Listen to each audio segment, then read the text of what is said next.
Let's start by identifying and discussing the icons at the top of the triggers panel. They are New Trigger, Edit Trigger, Copy Trigger, Paste Trigger, Delete Trigger, Move Trigger Up, and Move Trigger Down. These are fairly self-explanatory, but let's make sure we're on the same page before we start building and using triggers. You'll use the New Trigger icon to open the Trigger Wizard and create a new trigger from scratch.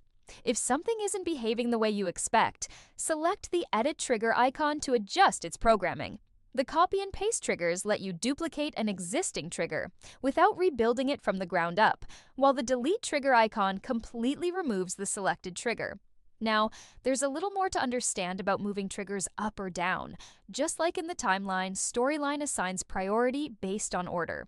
It starts at the top, runs the first trigger for a specific object, then moves down the list, executing each one in order. That's why the group checkbox is so important.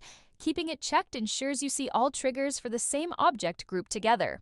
If something isn't behaving as expected, this makes it easier to troubleshoot the order of actions.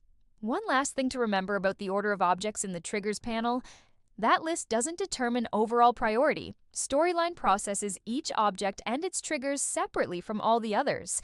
So, an object listed below another could still have its trigger occur before the one above it.